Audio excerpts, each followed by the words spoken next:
Sejam bem-vindos ao Trechos do Tio Nico, um canal não oficial de vídeos exclusivos do Reverendo Augustus Nicodemus. Muito bem, gente, vamos ler Romanos capítulo 9, do verso 1 até o final. Digo a verdade em Cristo, não minto, testemunhando comigo no Espírito Santo a minha própria consciência. Tenho grande tristeza e incessante dor no coração, porque eu mesmo desejaria ser anátema, separado de Cristo, por amor de meus irmãos, meus compatriotas segundo a carne.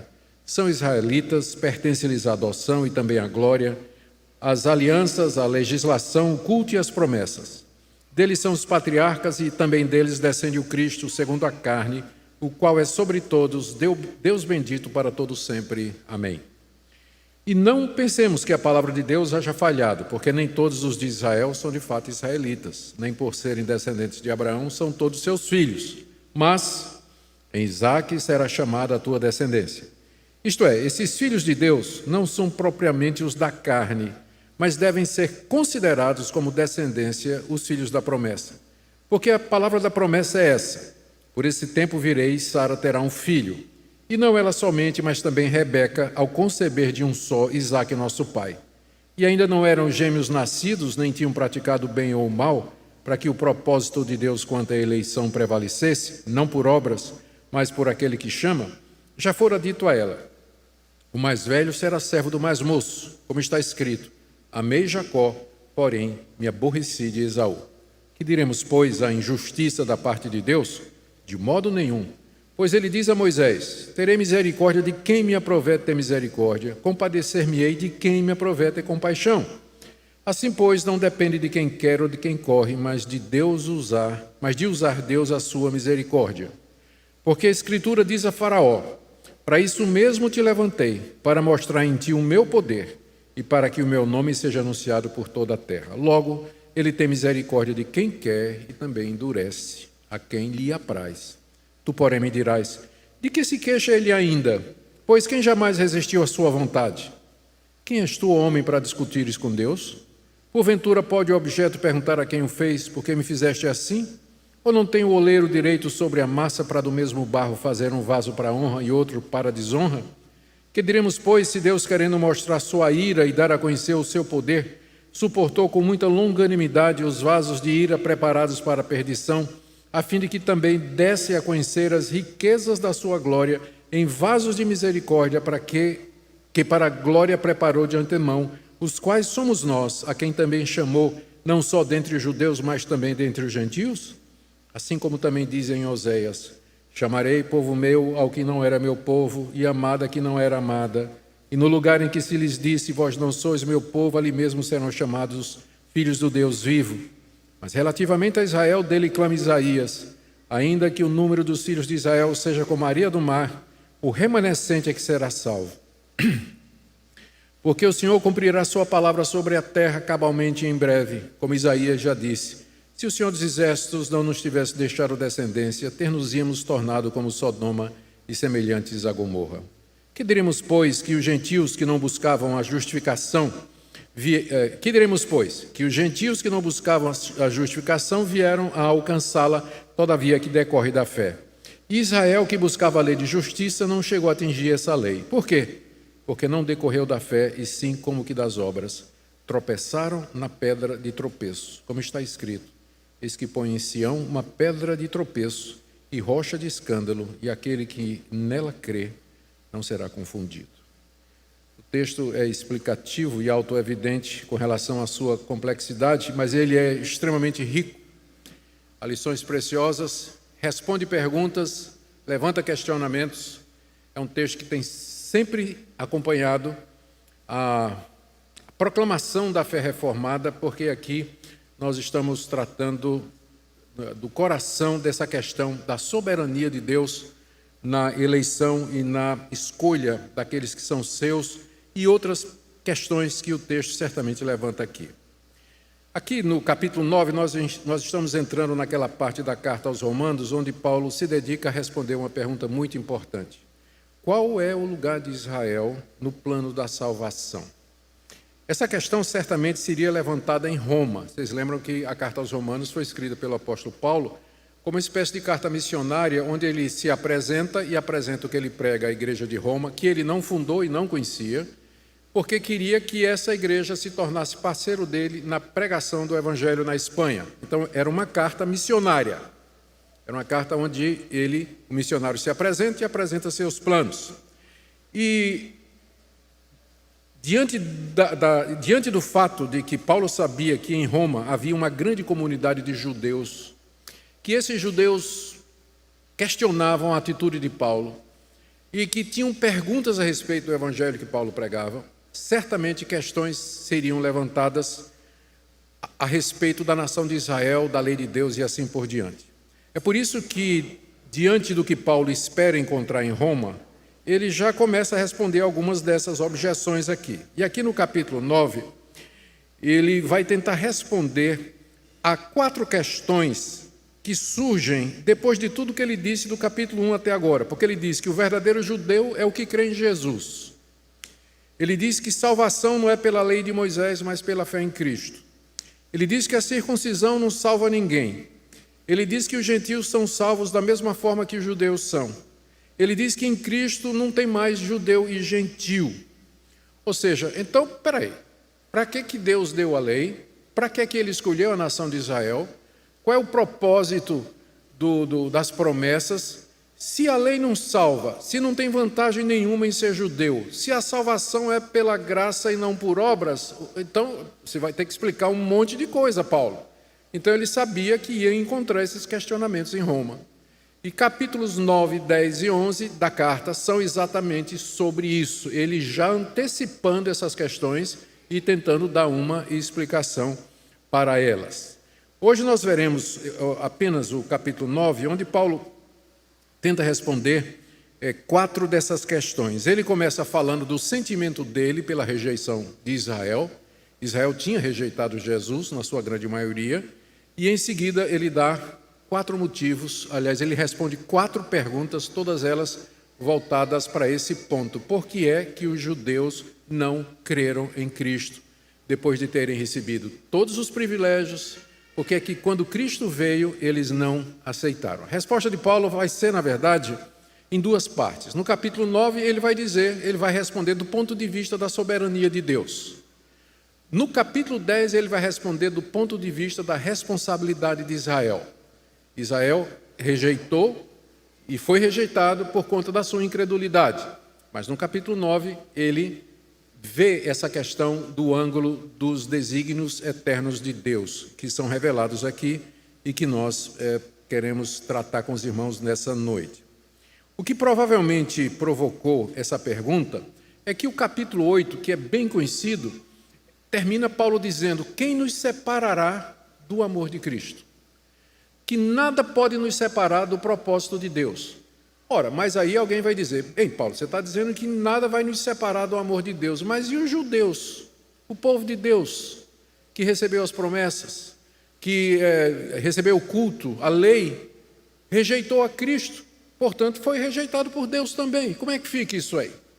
E é então que Paulo entra no capítulo 9, que pode ser dividido, como eu disse, dessa forma. Uma primeira parte onde ele expressa o sentimento dele, de fato, Israel rejeitou o Messias. Paulo está triste por isso aí vai do verso 1 até o verso 5. Depois ele vai responder a pergunta: será que Deus rejeitou realmente o seu povo de Israel? Definitivamente. Depois tem a segunda pergunta que ele faz aqui. Samuel bagunçou meu esboço todo aqui. A segunda pergunta: será que Deus não é injusto em escolher alguns judeus e outros não? Que ele vai falar sobre isso, Paulo. Terceira pergunta: Deus pode se queixar da incredulidade de Israel, uma vez que ele é soberano, ele faz o que ele quer? E última pergunta: por que afinal os israelitas não alcançaram a justificação pela fé? São essas 4 perguntas que Paulo vai tentar responder aqui, e ao respondê-las ele vai estar tocando em diversos outros assuntos que, como eu disse, acredito que vai sair gente daqui com respostas para algumas questões e vai sair gente com mais perguntas do que entrou. Então, eu tenho que esperar na misericórdia de Deus, não é? E tentar fazer o trabalho de pregador da forma mais clara possível. Então, vamos lá, em primeiro lugar, o sentimento de Paulo. Paulo expressa o que ele sente aqui nos versos de 1 a 5.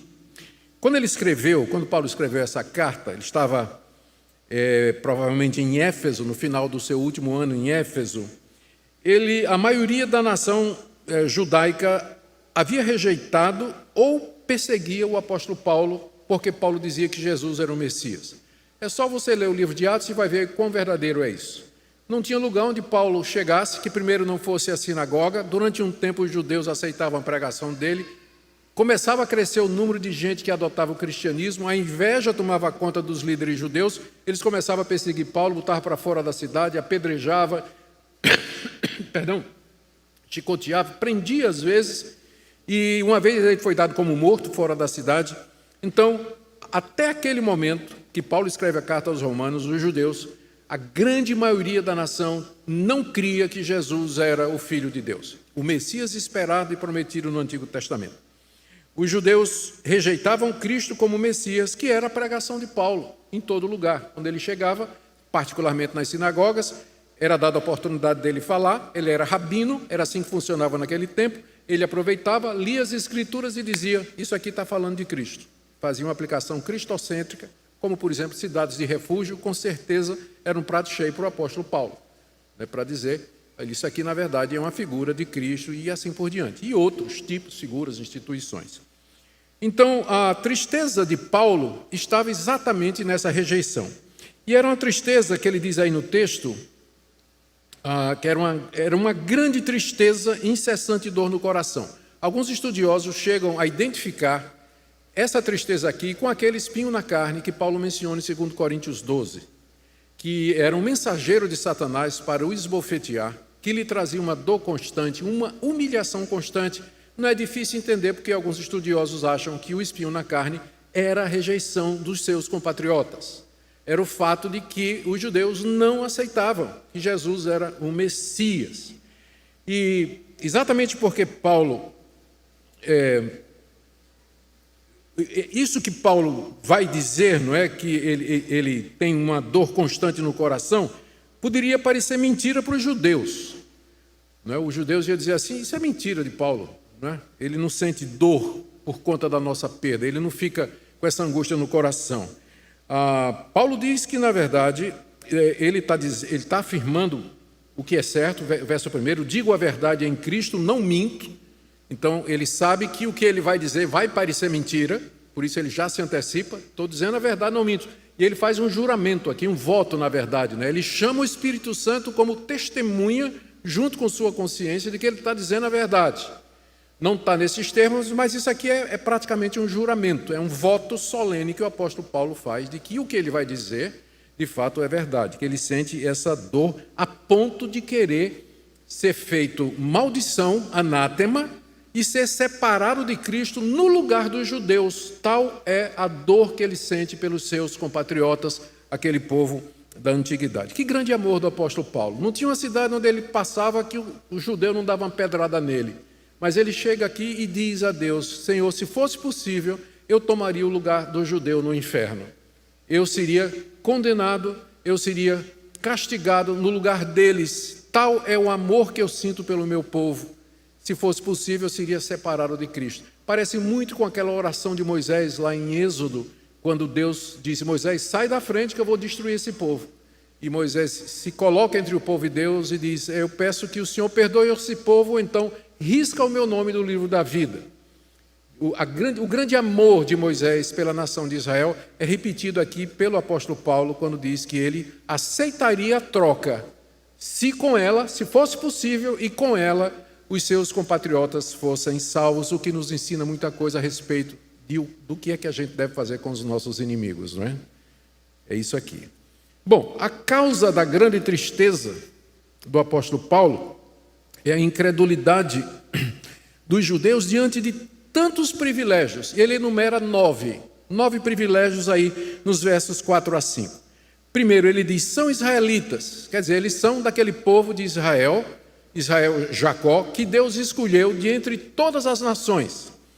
A eles pertence a adoção. De todas as nações do mundo, Deus adotou somente os descendentes de Abraão para serem seus.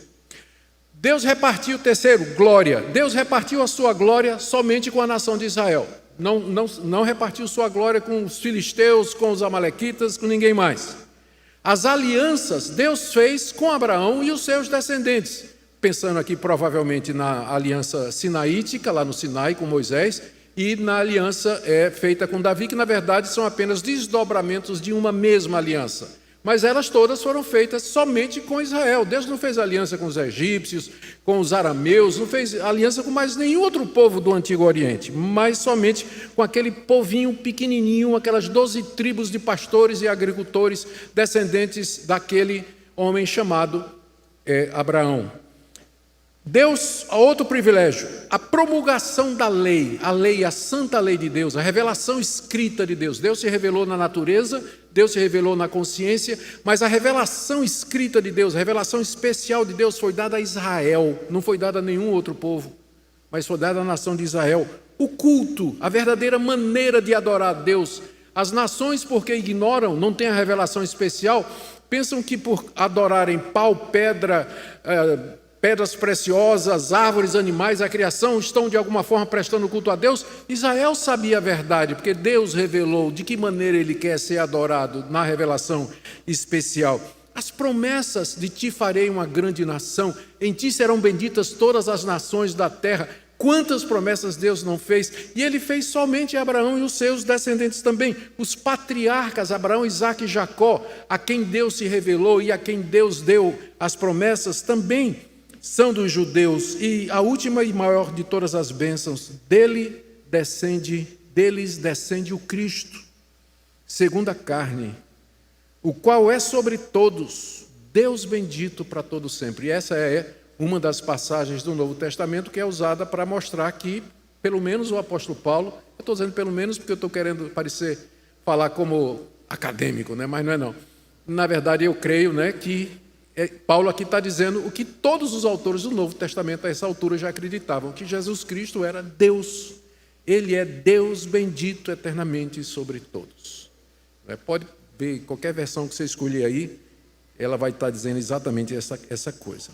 Então, a grande tristeza de Paulo era, como é possível, a gente vê que no fim a tristeza de Paulo é como se fosse diante do desperdício. Deus deu tantos privilégios àquela nação, e não recebeu nada de volta. Deus não foi glorificado através dos israelitas. Ele não recebeu a glória que ele merece.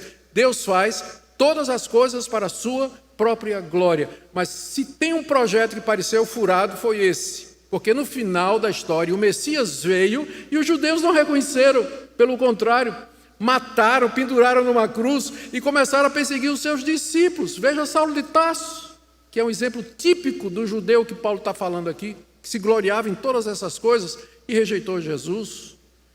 Por isso a tristeza de Paulo, né? Ele tem de fato essa tristeza enorme.